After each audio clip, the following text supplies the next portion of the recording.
Gráfica, por favor. Claro que sí. Bien, yo quiero iniciar presentándoles esta gráfica donde se resume toda la normatividad actual vigente hoy en día que aplica a servicios de aseguramiento y otros servicios relacionados que presta el contador público, ya sea como dependiente o independiente.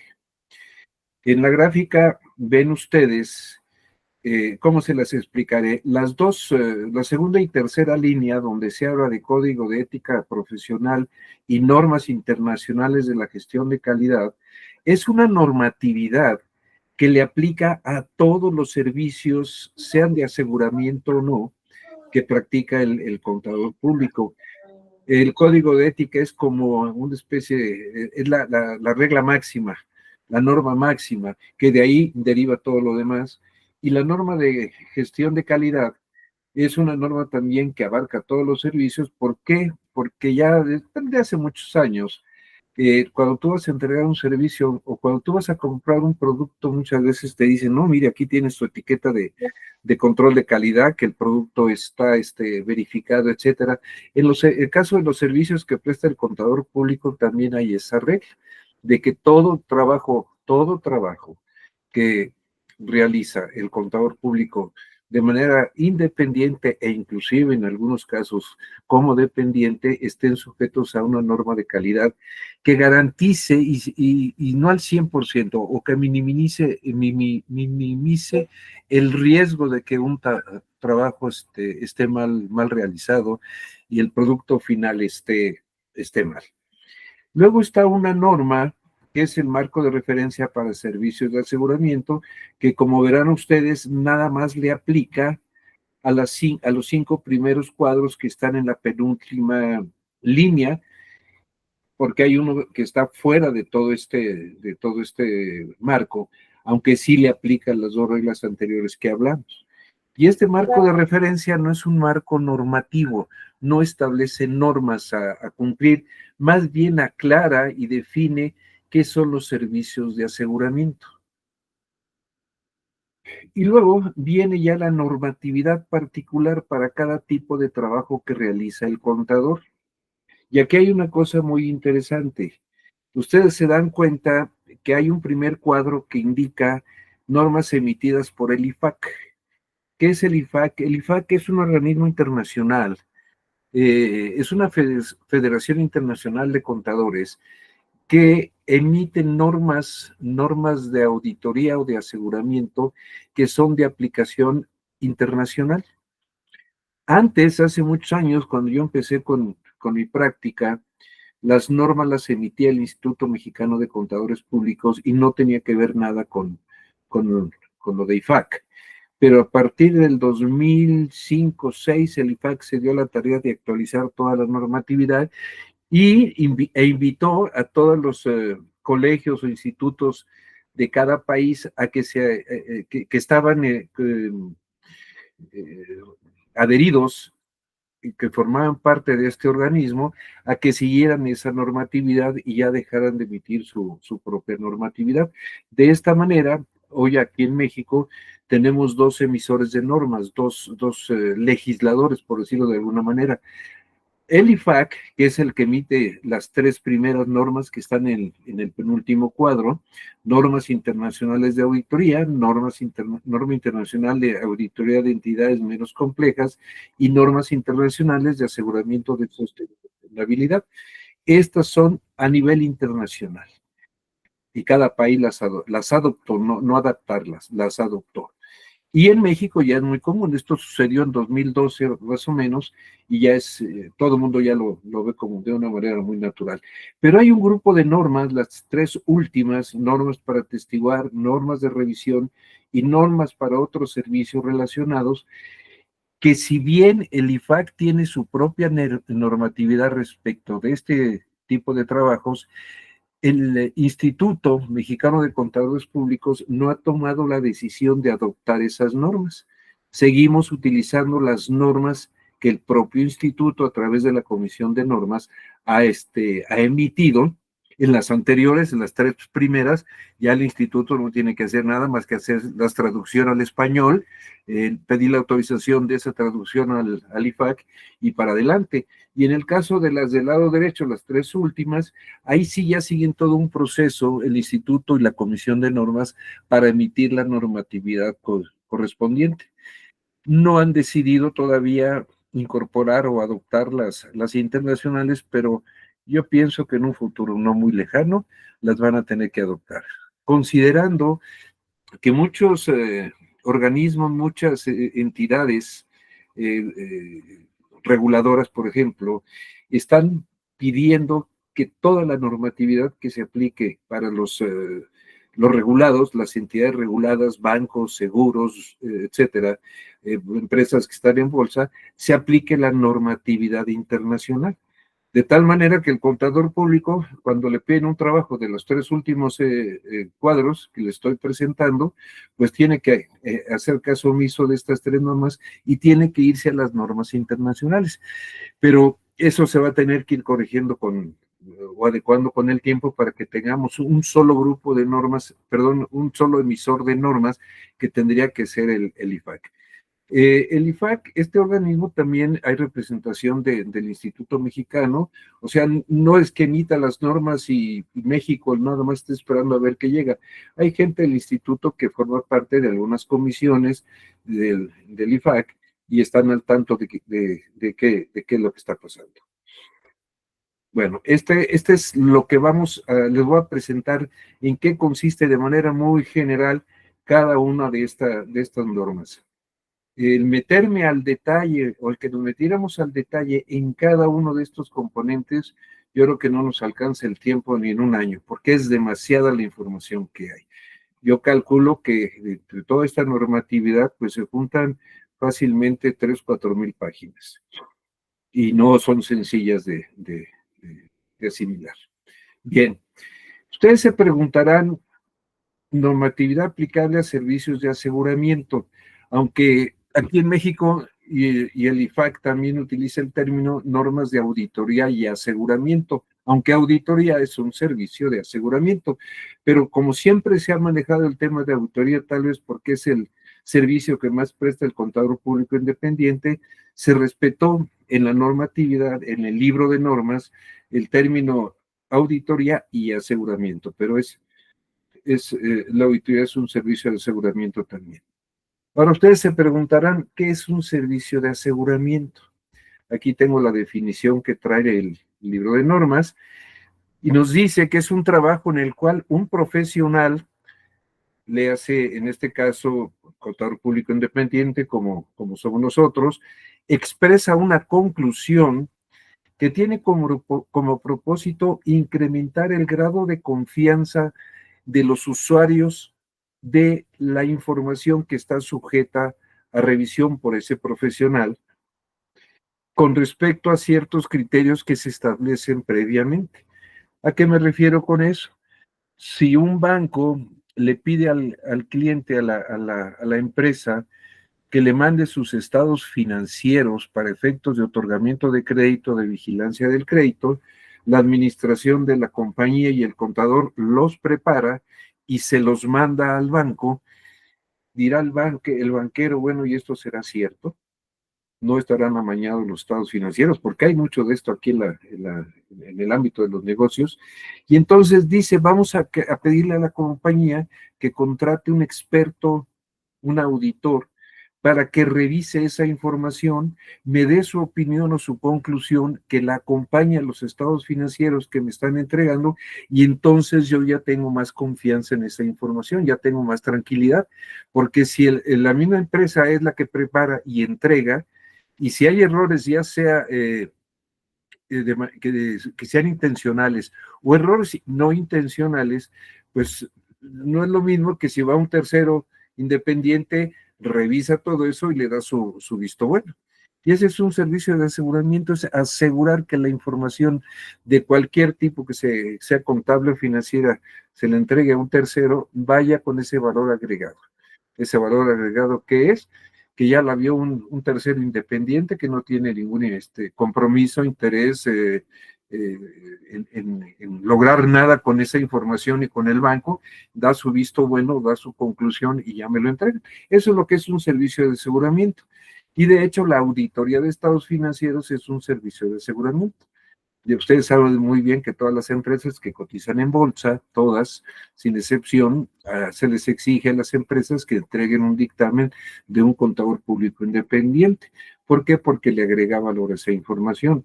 En el caso de las entidades reguladas, Comisión Nacional Bancaria y de Valores o la Comisión Nacional de Seguros, le exigen como parte de la normatividad a todas las instituciones financieras y de seguros que sus estados financieros y otra información que piden adicional a los estados financieros venga avalada o venga revisada por un contador público certificado que le agregue valor a esa información.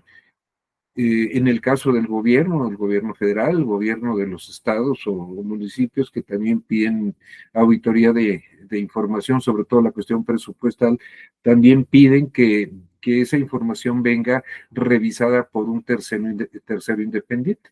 Es un requisito que están pidiendo y eso es lo que le da valor a la profesión del contador público independiente y a la información que él revisa. Esa intervención lo que permite es reducir el riesgo de que la información vaya de manera incorrecta. Entonces, ese es el servicio de aseguramiento. Como yo les enseñé en la primera gráfica, hay servicios de aseguramiento, son 5 cuadros que se presentan ahí, y el último lo que marca es otros servicios relacionados que no son servicios de aseguramiento. Ya llegando al tema, les comento de qué consiste eso. Siguiente, por favor. Más adelante. Siguiente.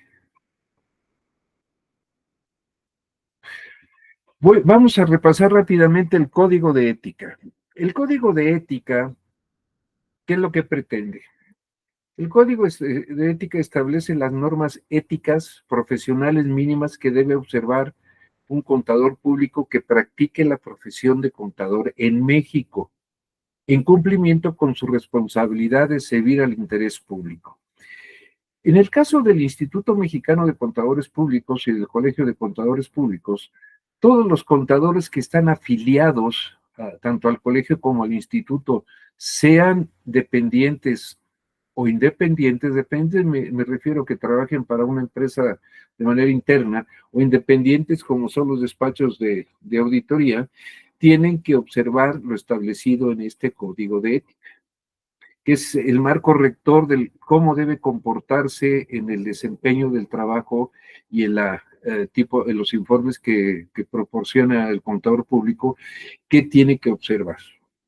Eso es lo que pretende este código de ética. Es un código de ética que constantemente está en revisión para irlo actualizando. El mundo actual se mueve muy rápido y no podemos quedarnos atrás, sino tenemos que ir al día para ir haciendo las adecuaciones necesarias. Es un documento amplio, que está dividido en 6 partes. La parte 1, que es la parte medular, la que establece la regla general, que toma aspectos de principios, cuestiones de ética, cuestiones de independencia, y esta parte 1 le aplica a todos los contadores públicos que lleven a cabo trabajos y que estén afiliados al instituto. No hace, digamos, es la parte fundamental del código. Luego viene la parte 2, que aplica a contadores públicos en los sectores público y privado. También a los gentes que trabajan en el sector público, si están afiliados al instituto, les aplica esta parte 2. La parte 3, que le aplica a contadores públicos en la práctica independiente, y aquí se refiere básicamente a la parte de trabajos de auditoría y a la parte de trabajos de atestiguamiento. Es lo que tiene separado el código. Y la parte, sí, 4, la parte 5, que es a todos aquellos contadores públicos que se dedican a la docencia, también les aplica. Y la parte 6, que es donde tienen establecidos las sanciones que le aplican al contador público en caso de incumplimiento con las reglas que establece el código, las reglas que establece la norma de gestión de calidad y las normas particulares para cada trabajo que realice. Entonces, si llevó a cabo, si hizo algún incumplimiento con lo establecido en la normatividad, ahí en esta parte 6 vienen clasificadas cuáles pueden ser los incumplimientos y cuáles son las sanciones que pueden llegar inclusive a la, ¿cómo le llaman? A la suspensión del contador público. Este es un documento bastante grande, muy interesante, que hay que leerlo con mucho cuidado para entender qué es lo que pide y cómo hacerlo, llevarlo a la realidad. Luego vienen las normas internacionales de gestión de calidad, que es el otro cuadro que les mostré, que abarca todos los servicios. Siguiente, por favor. Más siguiente. Ahí. A todos los servicios que presta el contador público. Hasta hace 3 años, esta norma se denominaba Norma Internacional de Control de Calidad. Hubo un cambio muy trascendental hace 3 años, se le cambió el nombre a Gestión de Calidad en lugar de Control de Calidad, lo que implicó que muchas firmas, muchos contadores tuvieran que ajustar su práctica para hacer o adecuarse más bien a esta norma y cumplir con ella. ¿Qué es un sistema de gestión de calidad? Es un sistema diseñado, implementado y operado por una firma para proporcionar a la firma una seguridad razonable de que la firma y su personal cumplen con sus responsabilidades de conformidad con las normas profesionales y los requerimientos legales y reglamentarios aplicables y realizan los encargos, los trabajos de conformidad con esas normas y requerimientos, y que los informes emitidos por la firma o por los socios de los encargos son adecuados en las circunstancias. Este es el propósito que tiene, que pide la norma de gestión de calidad, y cuando la llevan a cabo las firmas, la establecen, la ponen en práctica, el propósito que están buscando es este. De hecho, esta definición, estos 2 puntos que les acabo de comentar, no cambiaron respecto a la norma anterior. Aquí lo único que cambió fue en términos de gestión de calidad y todo lo que eso implicó.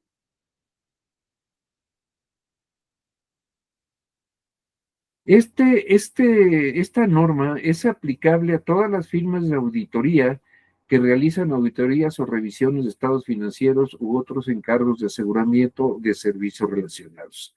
O sea, nadie se salva de esto. Y aquí hay un punto bien importante.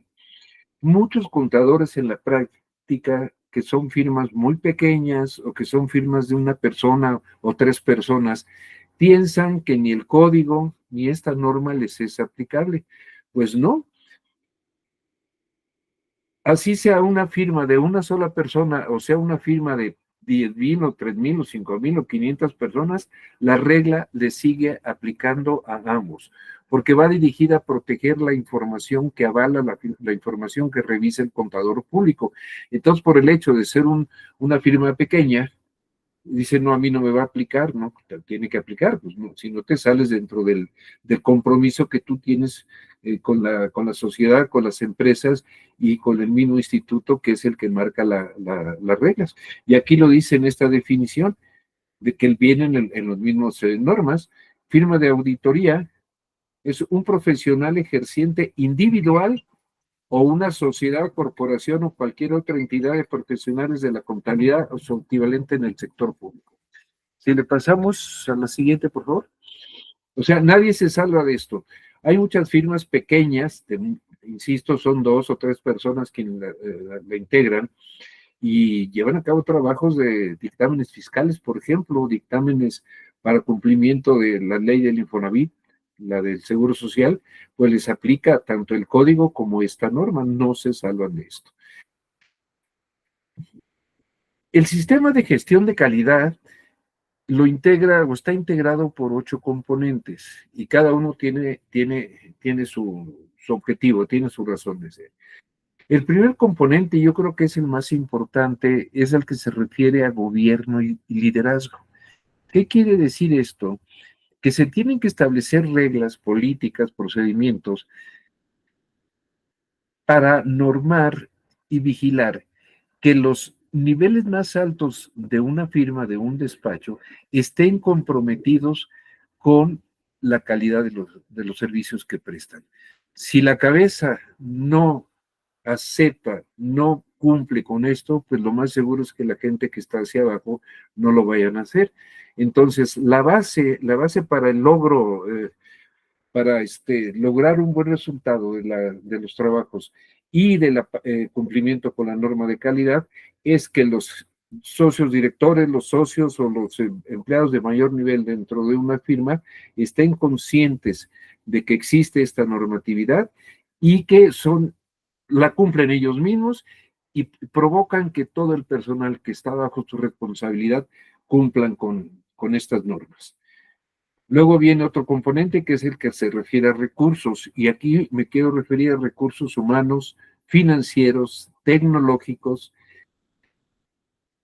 ¿Para qué? ¿Qué es lo que piden aquí? También políticas y procedimientos, por ejemplo, para contratar personal, para proteger sistemas de información, para proteger los equipos. Hoy se usa mucho ya los sistemas a través de las computadoras.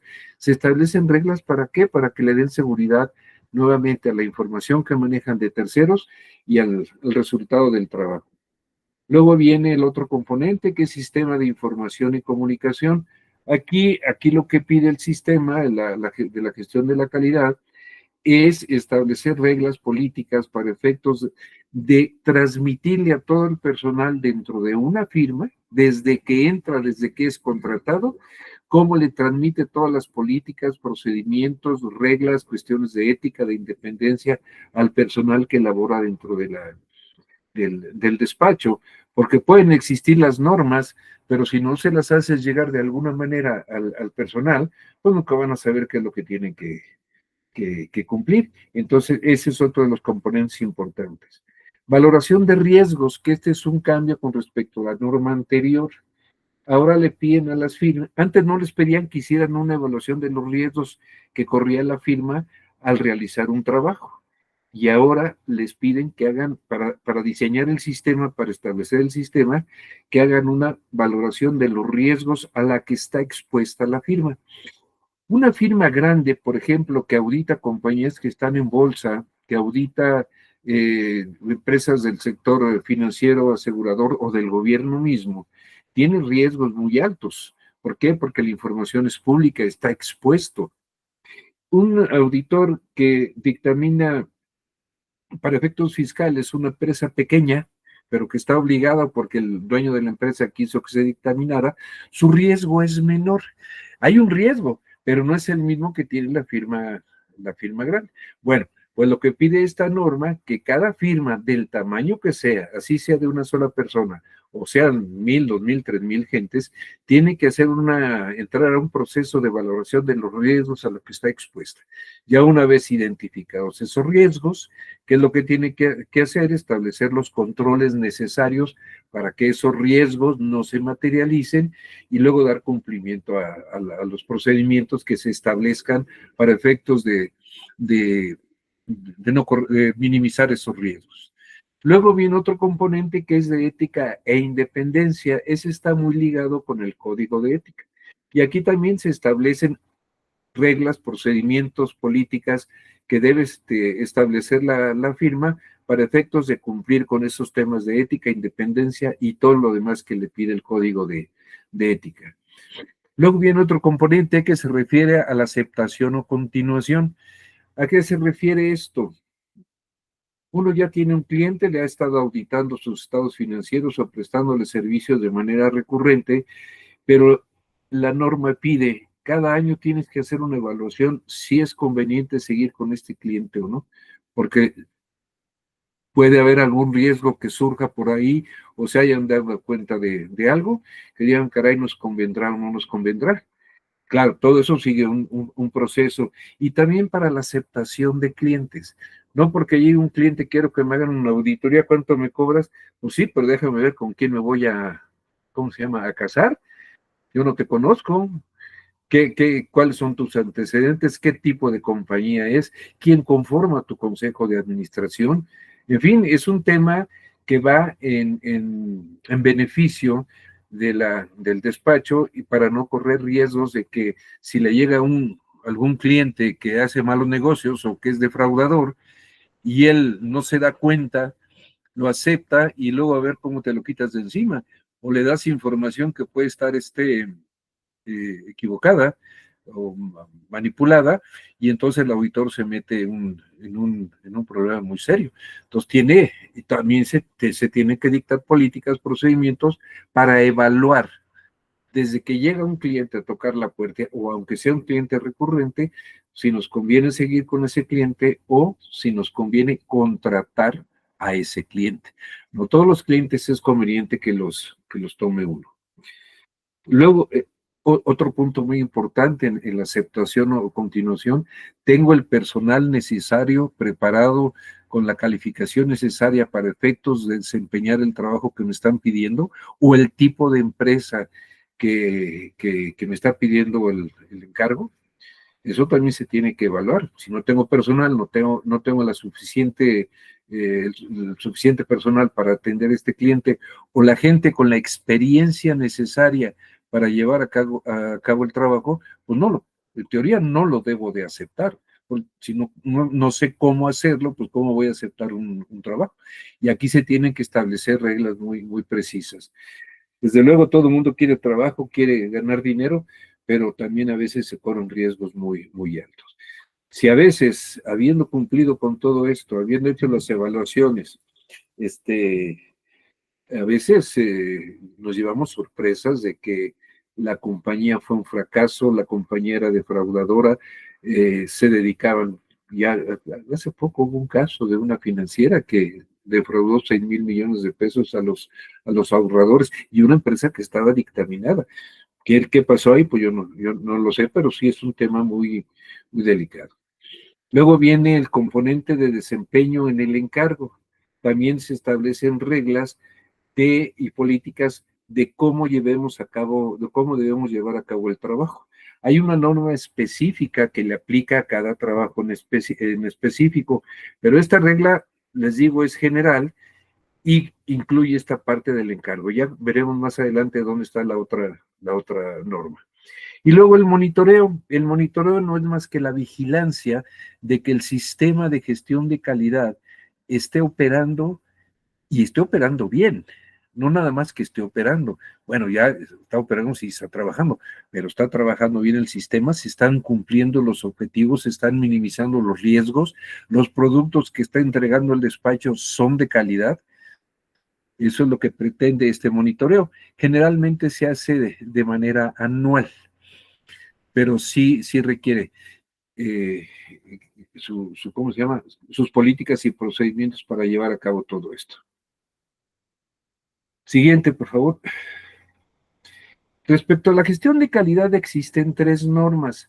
La general, la que está en la gráfica que les presenté al inicio, y aplica a la firma en su conjunto, al despacho en su conjunto. Siguiente, por favor. Luego viene la norma de gestión de calidad número 2, que esta es nueva, y lo que norma es establecer las características y requisitos que debe de cumplir los revisores de calidad, porque no cualquier persona puede ser revisor de calidad, porque mucha gente dice, no, pues yo quiero ser revisor de calidad, pero necesita ciertas cualidades, ciertas características. ¿Por qué? Porque con base en su revisión, con base en su evaluación de los trabajos y del cumplimiento de la firma con la norma, va a dar una conclusión, si está operando o no está operando, si un informe es correcto o no es correcto. Entonces la responsabilidad de este profesional es muy, muy grande. Y entonces dijo la norma, vamos a crear el IFAC, vamos a crear una norma específica para normar las características, cualidades, preparación, experiencia que debe tener un revisor de calidad. Esto es, no cualquier persona puede ser revisor de calidad. La siguiente, por favor. Y luego viene la norma de gestión de calidad, que es la norma internacional de auditoría 220. Esta no es general. Esta norma 220 está incluida o está inmersa en las normas internacionales de auditoría. Y esta norma opera o aplica única y exclusivamente a cada trabajo en específico. No aplica a toda la firma. Aplica cuando yo contrato un servicio, por ejemplo, que Bancomer me pidió que le hiciera su auditoría. Ok, dentro de la normatividad que yo aplico para el trabajo de auditoría específico para ese banco, necesito primero cumplir con las reglas de calidad para ese trabajo y nombrar un revisor de ese trabajo. Pero ya es en lo individual, no es de manera general, no es para la firma. Y esta norma está inmersa, les digo, está incluida dentro del grupo de normas de auditoría. Siguiente, por favor. El marco de referencia ya les platicaba yo al inicio, que no es normativo, más bien, como dice aquí, define y describe los elementos y objetivos de un trabajo de aseguramiento e identifica los trabajos en los que aplican las siguientes normas. Normas de auditoría, normas internacionales de auditoría para entidades menos complejas, normas de aseguramiento de sostenibilidad, normas de atestiguar y normas de revisión.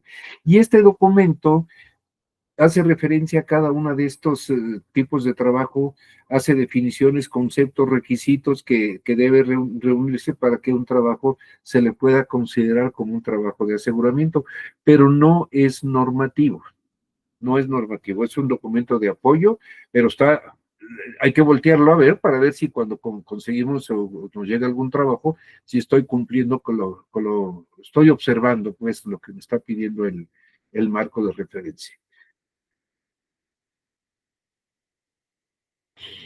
Este marco de referencia, este tema lo quise traer porque para mí se me hace que es muy importante. Dice, bajo este marco de referencia hay dos tipos de trabajo de aseguramiento que se permiten desempeñar a un contador público. Trabajo con su seguridad razonable y trabajo con seguridad limitada. No todos los... Un trabajo de estos de aseguramiento no garantiza al 100% que la información que fue sujeta a revisión es correcta. Es imposible, así revises al 100% la documentación, los papeles, todo lo que te muestre, es muy difícil dar una seguridad del 100%, pero sí hay ciertas reglas, sí hay ciertas bases que te permiten decir con un nivel de confianza alto que la información está exenta de errores. Y esos trabajos implican un mayor alcance, un mayor tiempo, un mayor costo, mayor cantidad de personal para llevarlo acá. Y hay otro nivel de confianza que es el de seguridad limitada, que es, en el primero, perdón, el auditor expresa una opinión, conclusión igual a opinión. Opina si está bien o está mal, de acuerdo como está, se solicita la redacción de los informes. Y el de seguridad limitada es aquel trabajo donde el auditor no expresa una opinión o conclusión, más bien lo que dice, y así está establecido, que derivado de los procedimientos y el del trabajo que realizó, no encontró nada que le llamara la atención de que estuviera incorrecto. Y en el primer caso, cuando es una seguridad razonable, sí es categórico. Examiné y mi conclusión es que presenta o no presenta, que está bien o no está bien. Esa diferencia hay que entenderla muy bien porque hay trabajos que el mismo cliente dice, oye, pero es que me sale muy caro si me haces una auditoría de estados financieros, que esa por definición es de seguridad razonable o alto.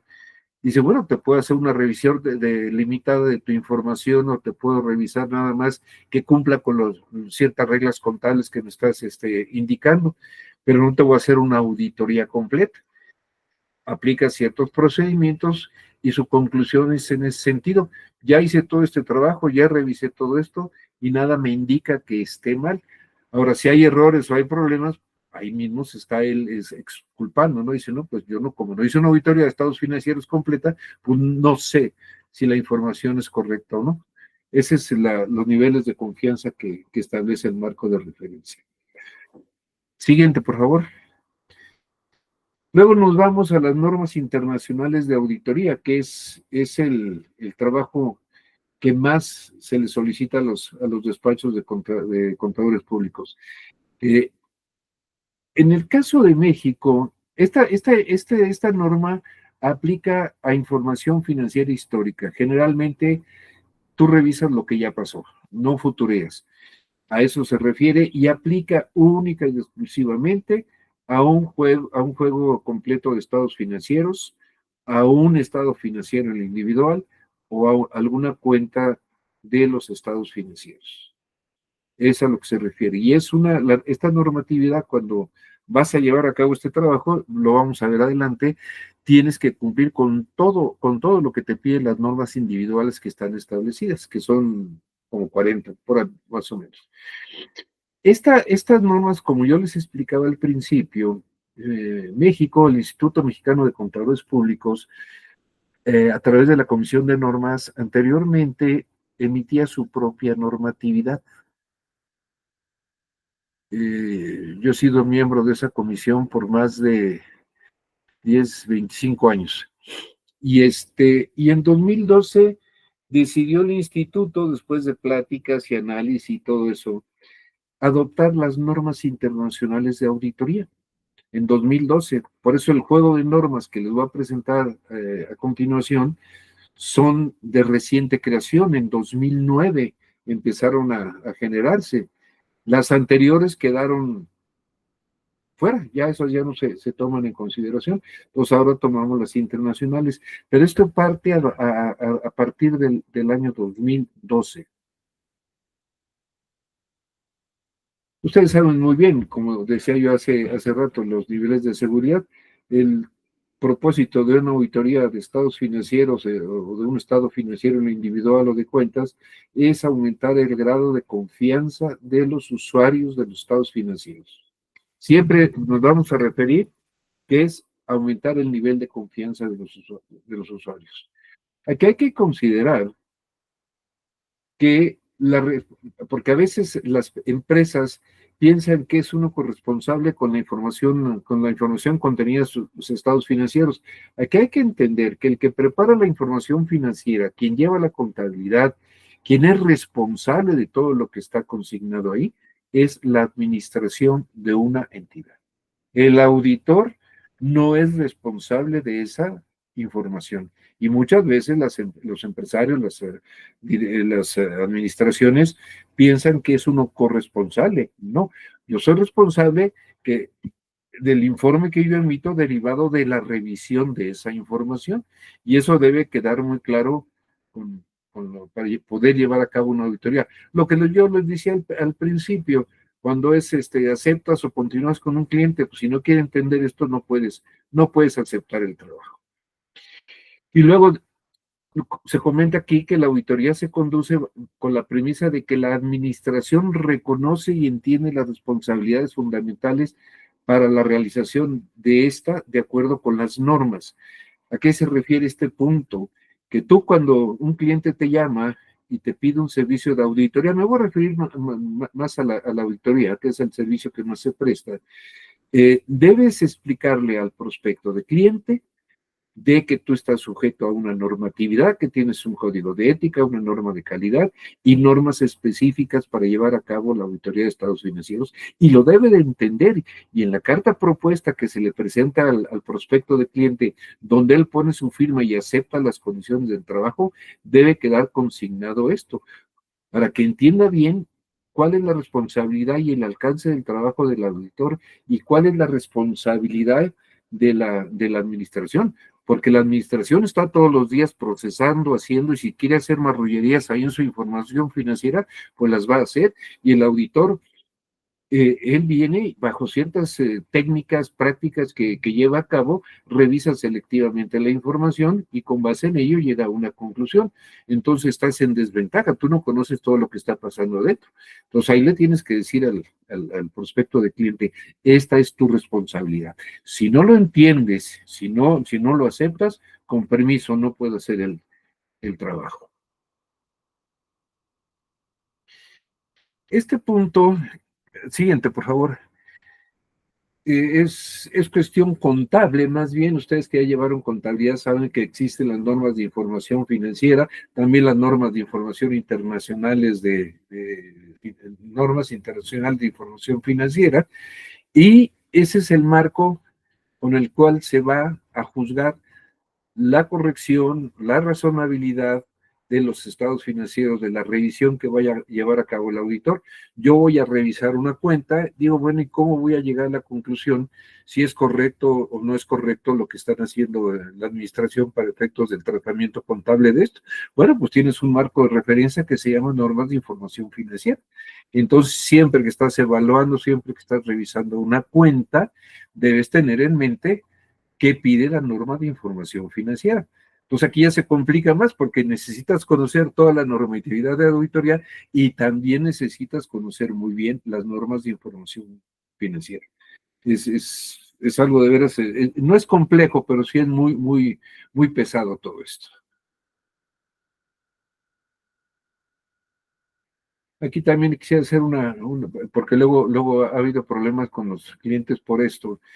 Aquí nos dice este párrafo, la opinión del auditor no asegura la viabilidad futura de la entidad ni la eficiencia o efectividad de la administración de la entidad. Tú vas a ir si consideras, si evalúas ciertas cosas relacionadas con esto, pero no tomas responsabilidad. Tú no puedes saber si una compañía va a continuar en el tiempo operando, porque yo lo que estoy revisando es información pasada, información que ya sucedió, que se registró la contabilidad por hechos o eventos que ya sucedieron. Y yo no puedo darte una opinión, yo no puedo saber si la calidad moral, en la forma de trabajar, sus sistemas con los que opera una entidad son efectivos o no. Tomo en consideración algunos aspectos de estos, pero no puedo yo afirmar, no, la compañía va a seguir operando, no te preocupes. ¿Cuántas veces se entrega el dictamen, pasan 6 meses y la compañía ya tronó? ¿Por qué? Porque no tuvo suficiente capital de trabajo, porque no tenía los clientes suficientes para atender eh, pues vender sus productos y todo lo que implica todo esto. Entonces también eso hay que ser muy claros tanto con la empresa como los usuarios, ¿no? La normatividad, a partir del 2012, cuando se adopta en México, hay 2 o 3 boletines muy amplios y muy claros, y son temas que constantemente está estudiando el IFAC respecto a la continuidad futura de un negocio y en cuanto a la efectividad o la forma de operar de una administración. No vamos a asegurar, no, la compañía no le va a pasar nada, va a seguir, pero sí te piden que tomes en consideración algunas cosas para efectos de que si hay algún indicio de que la compañía pueda no continuar, lo revelen en los estados financieros. Este punto también lo piden las normas de información financiera, no es nada más del auditor, pero les digo, esto ya son temas más complejos. Las normas internacionales de auditoría, que es lo que estamos viendo, son 38 normas o 37, porque el libro a veces no es muy claro, y está dividido como sigue.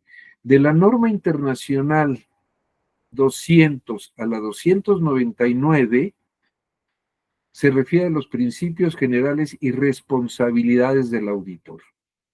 Son 299, pero no es que haya 99 normas, no están cubiertas las 99, son un poco menos, pero sí está establecido en el índice. Luego viene la normatividad de la 300 a la 499, que yo para mí esto es de lo más relevante para efectos de la auditoría.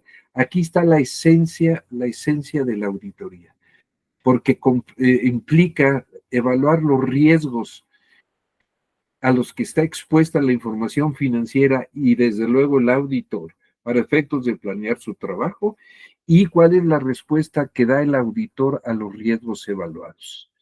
Ustedes han oído hablar del control interno, aquí se implica el control interno.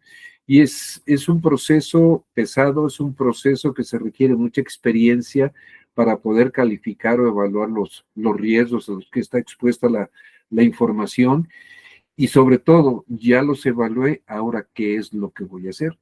Ese para mí es un tema muy de los de más trascendencia. Luego viene la serie de la 500-599, que es evidencia de auditoría.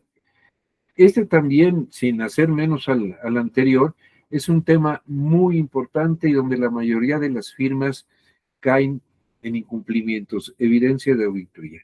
A ver, me estás diciendo que te confirmó que el saldo que tienes en bancos es correcto. Enséñame el papel de trabajo, enséñame la evidencia de que revisaste y te convenciste de esto. No, es que eso me dijo el contador. No, no, pero ¿dónde está el estado de cuenta? ¿Dónde está la conciliación bancaria? Cualquier otro documento que te dé evidencia de que existe ese saldo en bancos. Pues no, pues nomás me dijo el auditor y me firmó un papel. Oye, los inventarios, por ejemplo, a ver, aquí me dice que hay millones de pesos de existencia de inventarios. ¿Cómo sabes que son reales, que existen? ¿Los fuiste a ver? ¿Los fuiste a contar? ¿Estuviste presente? No, es lo que dice el papel que me dio la compañía. Si no hay evidencia de auditoría suficiente y adecuada en papeles, es como si no se hubiera hecho nada. Si la auditoría no está respaldada con evidencia suficiente y adecuada, como les digo, el trabajo, pudiste haber hecho el mejor trabajo del mundo, pero si no lo aterrizaste en un papel, no sirvió para nada, para efectos de las normas. Tú no te puedes ir por el dichos de la administración te va a decir, si hay, estos clientes son, todos los saldos de las cuentas por cobrar son cobrables, pues el cliente te va a decir que sí, y el auditor tiene que ir a verificar bajo ciertas técnicas si efectivamente las cuentas son cobrables o no, o sobre todo si no hay indicios de cuentas que puedan ser irrecuperables. Pero toda la evidencia es un tema también fundamental donde muchos despachos incumplen. Luego la 606-99, que es la utilización de trabajo de otros. Hoy en día hay muchos temas que no son del dominio del contador público, por lo que necesita que un tercero, un profesional tercero, no necesariamente de su firma, le ayude. ¿Y a qué me refiero? Ustedes saben o han oído de las obligaciones laborales donde intervienen actuarios. Pues ahí necesita un actuario que le ayude a revisar los estudios que le presenta la compañía, que a su vez contrató un actuario para que le hiciera los análisis necesarios para efectos del registro de las obligaciones laborales. Y el auditor, ¿cómo va a revisar eso si no conoce de actuaría? Pues tiene que contratarse un experto que le ayude para validar si ese estudio es correcto o no. La evaluación de instrumentos financieros, que está muy de moda ahora, instrumentos financieros, coberturas, swaps, etcétera. Dice, yo no soy experto en esto, me voy a traer una persona que sea experta. Desde luego, la compañía hace su propio trabajo, a veces tienen expertos, a veces no lo tienen, que ese es uno de los riesgos que hay, pero tú como auditor necesitas traer una persona que conozca de esto. La obsolescencia de inventarios, la evaluación de los activos fijos, etcétera. A eso se refiere este apartado. Luego viene la sección 700-799, que prácticamente se refiere al informe de auditoría en sus diversas o diferentes no enfoques, conclusiones que llega a tener. Hay dictámenes con opinión limpia, que se le conoce, donde no hubo limitaciones ni errores importantes que haya determinado el auditor y concluye con una opinión favorable. Hay dictámenes donde hay ciertas excepciones, ciertos eventos, y es el que se le llama una opinión con salvedades y ahí lo va incluyendo.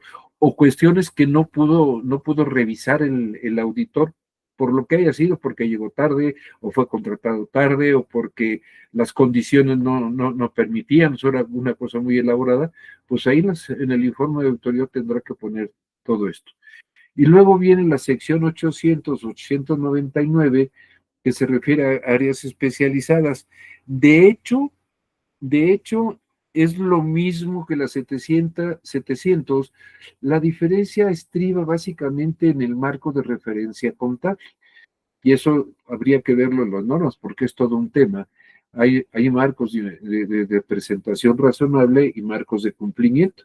Y este aplica básicamente al marco de cumplimiento. Siguiente, por favor. Las normas en el documento en sí está dividida en 5 temas. Tiene una primer parte que es la parte normativa, y así están todas las demás normas de los otros cuadritos que les enseñé. Tiene la parte normativa y uno como apéndice donde tratan cada uno de los temas que están los requisitos que son obligatorios, donde amplía un poco más los temas y da no ideas, porque las normas nunca te dicen cómo hacer las cosas, te dicen qué tienes que hacer, pero dan ciertas ideas ahí para que el auditor pueda considerarlo para efectos de su trabajo. Las normas tienen un primer capítulo que es la introducción, donde se incluye el propósito, alcance y el tema de la norma, el objetivo, ¿verdad? ¿Cuál es el objetivo del auditor al aplicar esa norma?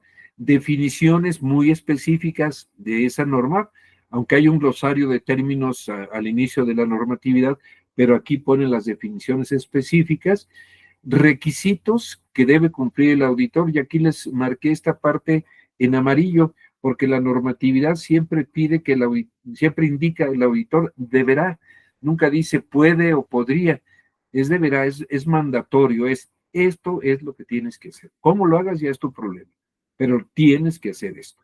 Y luego viene este material explicativo donde se amplía todo lo que está en la primera parte, digamos, en la parte normativa. Así lo podríamos decir. Son 5, pero los primeros 4 es la parte normativa y la parte quinta no es normativa, pero ayuda mucho a entender la primera parte. Ok. Luego viene lo que se conoce como la norma internacional de auditorías para entidades menos complejas. Esta es una norma nueva que apenas entró en vigor el año pasado o este año. Debo decirles que las normas internacionales de auditoría que comenté anteriormente son cerca de 1,500 páginas y aquí son 150 páginas. Y son para auditorías de estados financieros ambas. Lo que pasa es que el IFAC tuvo muchas presiones porque decían los auditores y las empresas que el servicio se encarecía porque la normatividad que pide las normas internacionales de auditoría, las generales, digamos, piden demasiados requisitos de cumplimiento. Y entonces dijo el IFAC, bueno, pues vamos a hacer un estudio a ver si podemos hacer algo más pequeño. Y sacaron esta norma que, como les indico, entró en vigor el año pasado apenas. En esencia, para mí, es lo mismo, en esencia. Cuando esto se propuso en la comisión de normas, yo dije, no, por aquí queremos una normatividad específica, pues si el auditor tiene su juicio profesional y su criterio para establecer el alcance, la oportunidad y cómo hacer el trabajo, pero fue tanta la presión, y no nada más de México, sino entiendo yo que en Europa, por ejemplo, la mayoría de las empresas son pequeñas o medianas y son familiares, y dijeron, no, es que cumplir con todo esto es demasiado, no podemos hacer demasiado.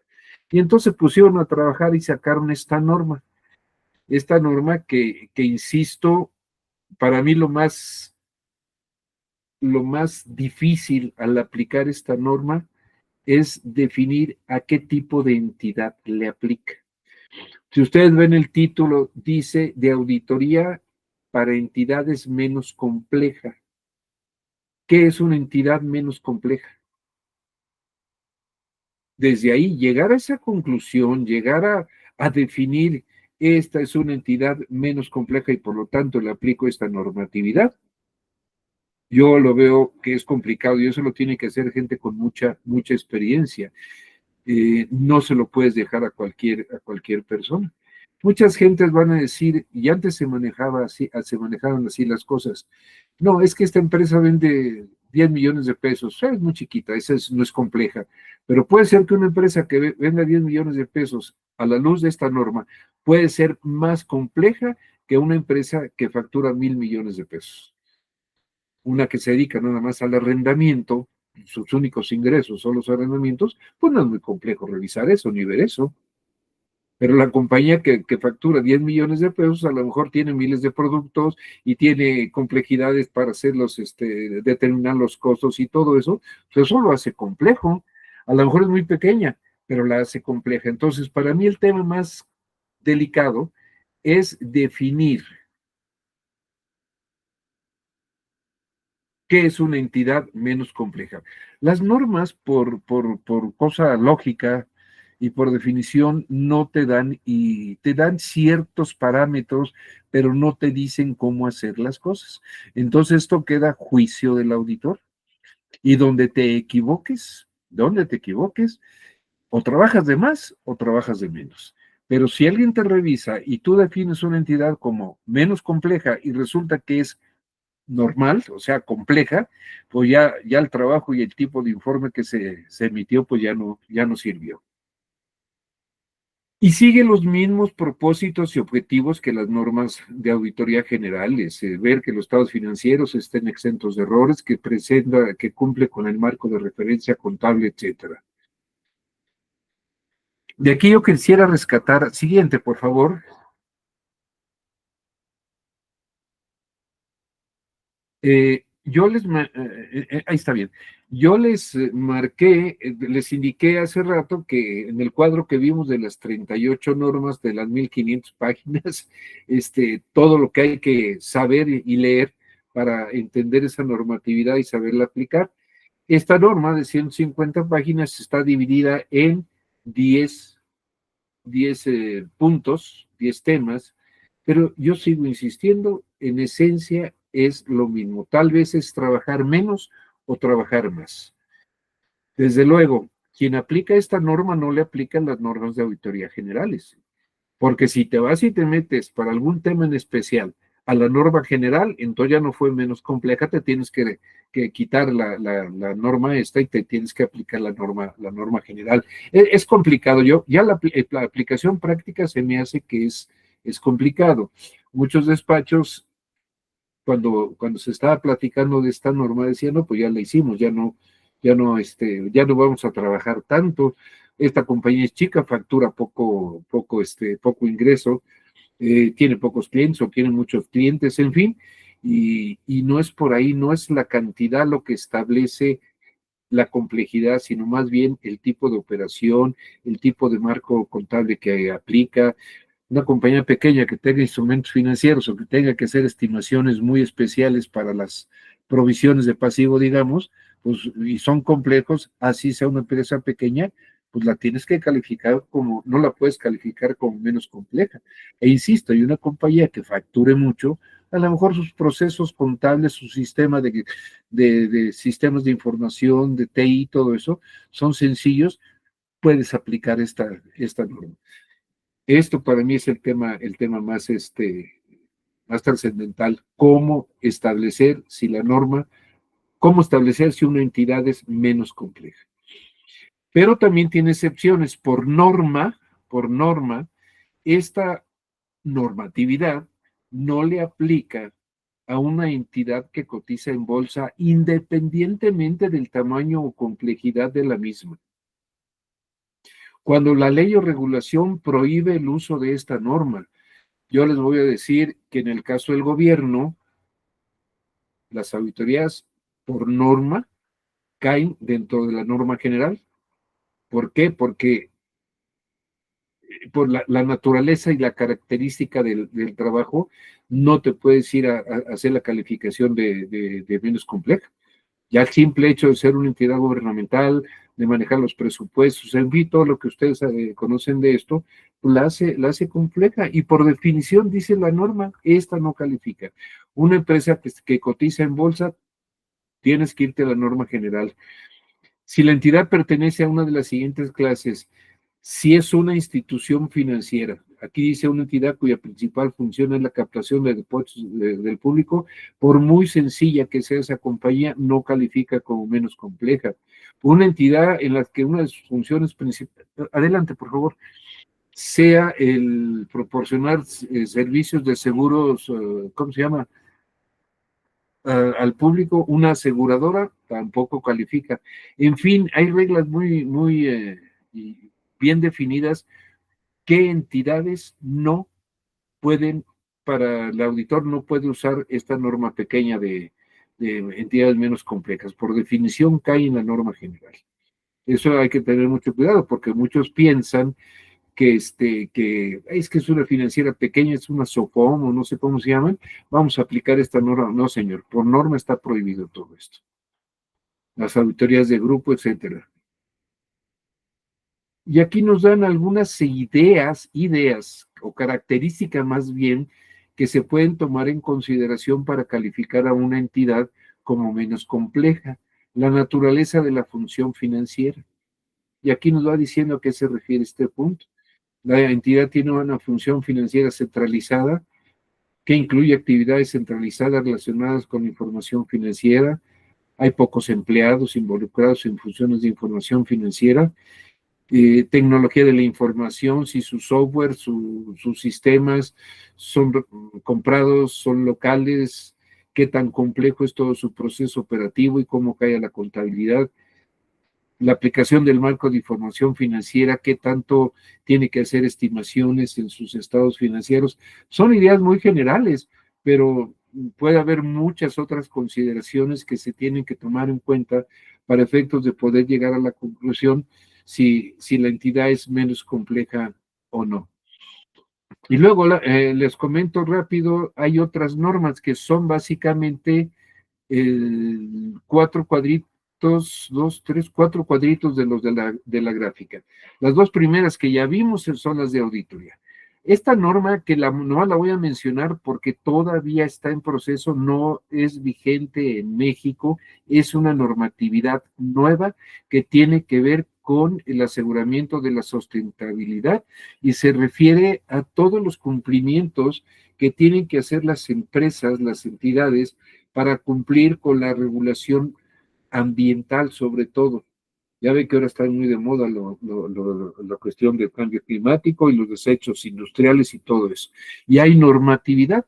Y entonces decidieron sacar esta norma que el auditor no es experto en temas ambientales, pero sí en verificar que la empresa esté cumpliendo con lo que le requiere la normatividad gubernamental generalmente.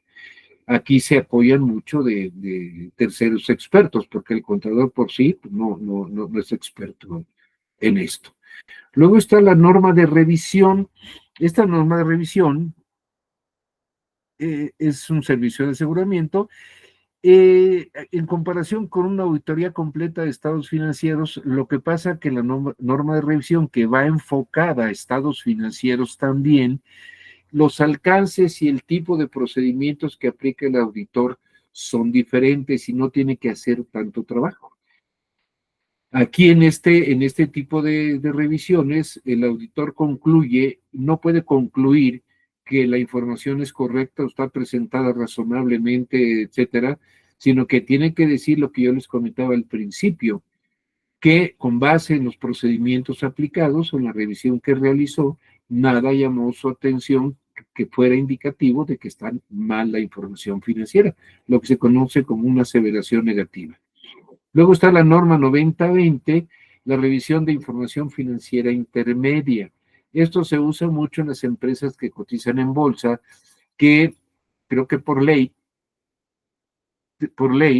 tienen que presentar trimestralmente información la empresa tiene que presentar trimestralmente información a la Bolsa Mexicana de Valores y esa información le llaman al auditor para que haga una revisión limitada de esta información también. No opina, no concluye con una opinión, pero también al igual que la de arriba, dice, bueno, con base en el trabajo realizado, nada me indicó de que la información pudiera estar incorrecta. Luego vienen las normas para testiguar. Esto es muy parecida a las normas de auditoría y esto es para trabajos que no son auditoría de estados financieros, no son normas de auditoría para estados financieros de entidades menos complejas, pero hay otras cosas que sí nos piden que el auditor haga una revisión y dé una opinión. Ejemplo, el dictamen para Seguro Social, el dictamen para Infonavit, el cumplimiento con un contrato, el cumplimiento con alguna regla específica fiscal, entra aquí dentro del concepto de atestiguamiento. La estructura es muy parecida en los requerimientos a las normas de auditoría, pero el alcance, el enfoque es diferente. Esas son las normas de atestiguar, son de esa normatividad que México todavía no ha adoptado ¿cómo se llama? Las internacionales. Y existen ahorita, existe la norma 7020, es para revisión financiera pro forma, aquella información que con base en información histórica y luego se le agregan ciertos eventos o hechos, se crea un estado financiero pro forma, esa lo tiene contemplada. Tiene otra que es sobre el control interno, cumplimiento con el control interno relacionado con la preparación de la información financiera. Hay ese boletín 7040 que es con disposiciones específicas, que yo pienso que es una de las razones por las cuales no le han entrado a las internacionales y siguen aplicando esta norma, porque esta da muchas posibilidades para trabajos especiales. Y luego viene la norma de atestiguamiento 7090, que habla sobre los controles de una organización de servicios. Las empresas muchas veces contratan los servicios de un tercero para que les haga parte de su proceso operativo o su proceso financiero o contable. Y entonces dices, bueno, esto no está dentro de la empresa. Yo revisé los controles, procedimientos, etcétera, que tienen dentro, y el de afuera, cómo están haciendo las cosas. Y ahí es donde entra esta, ¿no? Muchos empresas que delegan trabajo a terceros tienen que pedir este trabajo, y el auditor, el revisor, da una opinión, y con base en esa opinión el auditor de los estados financieros descansa para su informe. Y luego están las normas para otros servicios relacionados, que es el último cuadrito que estaba en la presentación, y este no es un servicio de aseguramiento. Si ustedes se acuerdan del cuadrito, este está afuera. Siguiente, por favor. Ah, no, está bien ahí.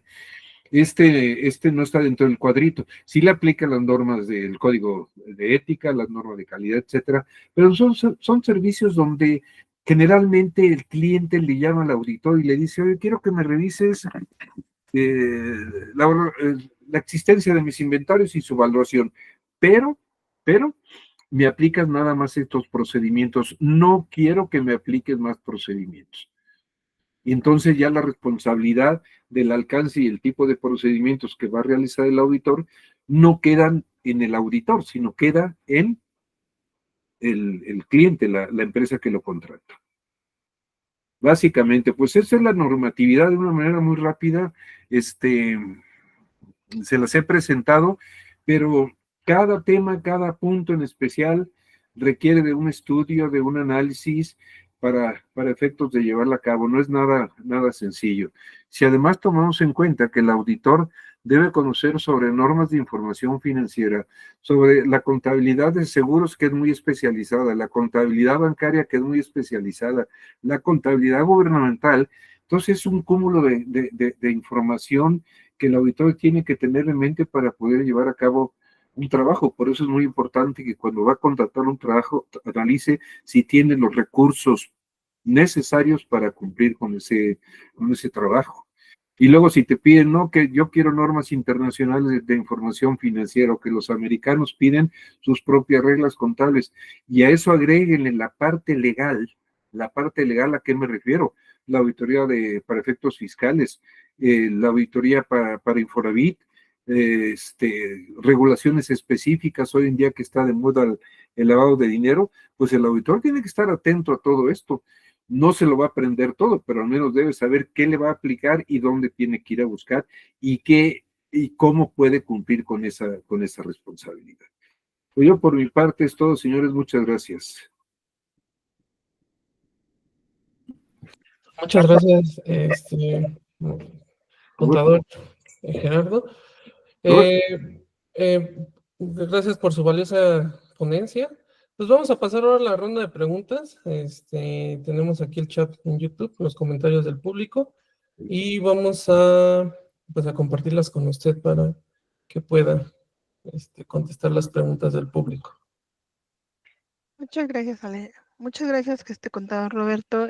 Una de las preguntas que están haciendo aquí dice que Esmeralda Aranda dice, ¿hasta qué momento se puede saber si cometimos un error en la auditoría?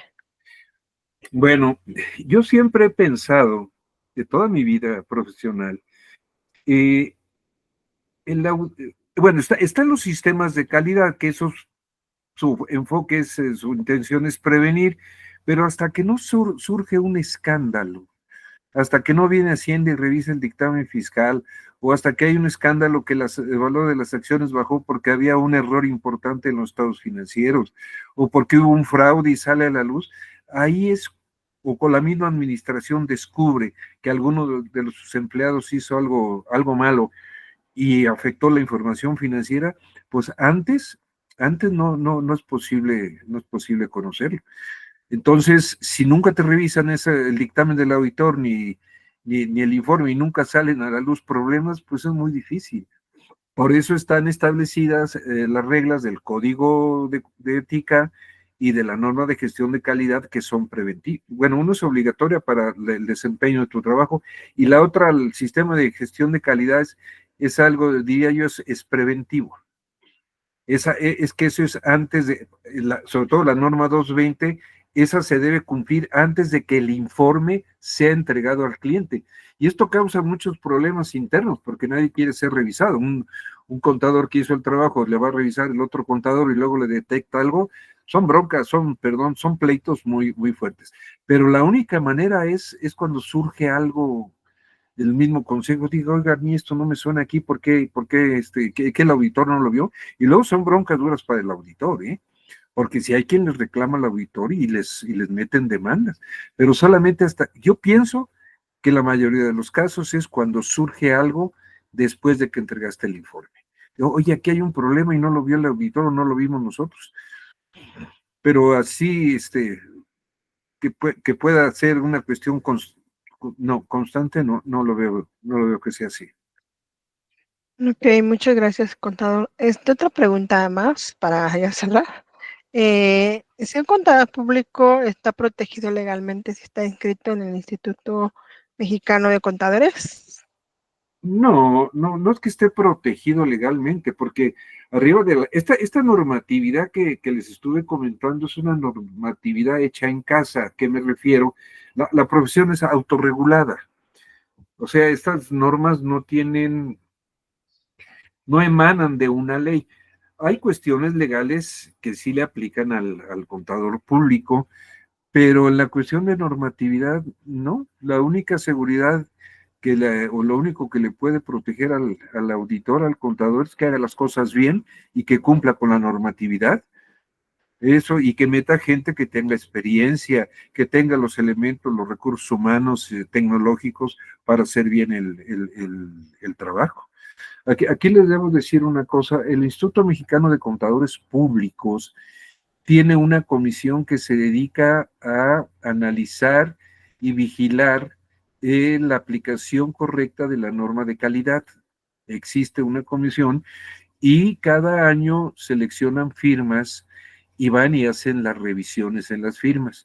Los resultados yo desconozco cuáles sean, porque es información confidencial, pero el instituto se ha dado a la tarea de hacer ese proceso como, digamos, como monitoreo. En Estados Unidos hay un organismo gubernamental que regula la actividad del auditor externo. Y ese organismo es, sobre todo, auditores que firman para efectos de las bolsas de valores que hay en Estados Unidos. Y ese organismo es un organismo muy duro, muy exigente, y cada año va y hace revisiones dentro de Estados Unidos y todas las subsidiarias y despachos que tienen representación internacional. Y debo decirles que no les va nada bien a los despachos, Y aquí en México ha revisado despachos en México, perdón, y le saca cada cosa que dices, caray, y les imponen multas y multas muy altas, económicas, no nada más de que, oye, pórtate bien para la siguiente, ya viene el trabajo, no, les cuesta mucho dinero a las firmas el no cumplir con la normatividad, porque nosotros vendemos confianza al final de cuentas, pero a veces dentro de nuestra casa no somos tan puritanos como se piensa que somos. Entonces esos organismos vigilantes, vamos a llamarlo así, es a lo que se encargan, ¿no? Vamos a revisar a México o vamos a revisar a Guatemala, cuántas empresas estas y estos despachos que tienen nexos internacionales y, y ahí no, sí, les ponen sacan muchas cosas muy interesantes, porque estas gentes cuando ya van a revisar, ya se conocen, yo creo que mejor que los despachos, toda la metodología y todos los procedimientos que tienen. Eso, para eso está creada la norma y para eso está creados los organismos vigilantes, yo llamaría que son organismos vigilantes. Pero de otra manera, protegerte es haciendo bien el trabajo, haciendo bien el trabajo. Ahora, si hiciste mal el trabajo, no cumpliste con las normas, si derivado de tu trabajo mal hecho, hubo gentes que tomaron decisiones y derivado de esas decisiones perdieron dinero o tuvieron problemas serios, sí le puede causar ¿cómo se llama? Puede generar una demanda para el contador público y él se tiene que defender por sí mismo, digo, él solo, el instituto, el colegio no se va a meter. Y él tiene que demostrar que cumplió con la normatividad a la que estaba sujeta. Ahora, hay que considerar que arriba de esa normatividad está la ley y arriba de la ley ya no hay nada más. Si hay cuestiones delicadas y sobre todo en los sectores regulados, que es donde yo veo mayor riesgo. Yo me acuerdo de ese caso de hace 6 años, 8, de una financiera que, que se llevó como 8,000 millones de pesos el director, hizo unos movimientos ahí raros, porque son muy hábiles para hacer los fraudes, y ya fueron los ahorradores a pedir su dinero y pues no había dinero. ¿Y el dinero dónde está? No, pues se lo llevó el dueño a base de sacar dinero y crear registros falsos. Y eso lo tienen que llamar, eso ya es un delito penal, aunque demuestre, y el auditor le tienen que también llamar a cuentas, oye, ¿por qué no te diste cuenta de eso? No, es que yo no vengo a buscar fraudes, no, pero si hubieras hecho estos procedimientos que son normales o que la complejidad del negocio lo requería, hubieras detectado indicios de que había un fraude muy fuerte. Es muy delicada la profesión, no es tan fácil. Si nos vamos a la parte fiscal, Hacienda pide, bueno, es que primero en todas estaban sujetos a dictamen fiscal, luego quitaron el dictamen fiscal obligatorio y ahora creo que es obligatorio para ciertas entidades y las otras es voluntario. Y Hacienda hace unas supervisiones muy fuertes, muy estrictas y manda a llamar a los auditores. A ver, tú, ¿por qué no hiciste todo esto? Y si le llegan a determinar que hizo un mal trabajo, lo reportan, primero le cancelan el registro y en el gobierno, todos los organismos del gobierno están, ¿cómo se llama? Comunicados. Te quitan el registro para seguros, te quitan el registro para gobierno, en fin, te acaban. Ahora creo que hasta la fiel quitan, porque no cumpliste con tu trabajo, avisan al instituto y avisan al colegio que este cuate hizo un mal trabajo y derivado de eso se le tiene que suspender. Puede haber suspensiones definitivas o parciales, o sea, de algún tiempo y luego ya te reincorporas, pero es el auditor solito, la única arma que tiene es que cumpla con su normatividad y no nada más cumplir, que cumpla bien. Y por eso es el proceso ese de evaluación de riesgo, a ver a qué riesgo estoy expuesto con esto.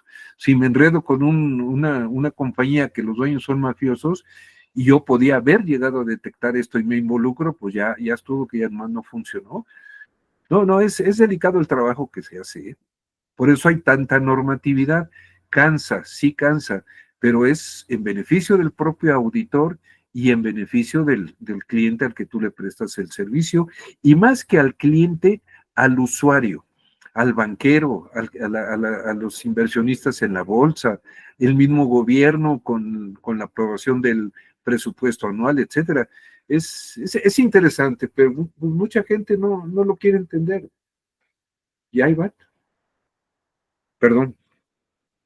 Muchas gracias, contador. Hay más preguntas, pero creo que en general estas son como las más, Quedan 10 minutos. más importantes. ¿Otra pregunta?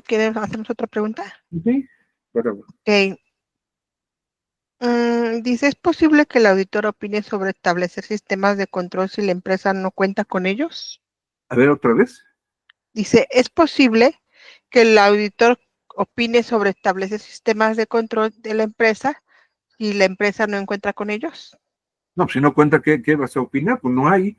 No, tiene que haber materia prima que revisar. Si no existe, desde que te llaman para que hagas el trabajo, tienes que decir no. Si no tienes sistemas, no tienes controles, ¿qué te voy a revisar? Te puedo hacer otro tipo de trabajo para que te establezca yo los sistemas y los controles, pero y ya después, más adelante, podemos revisar.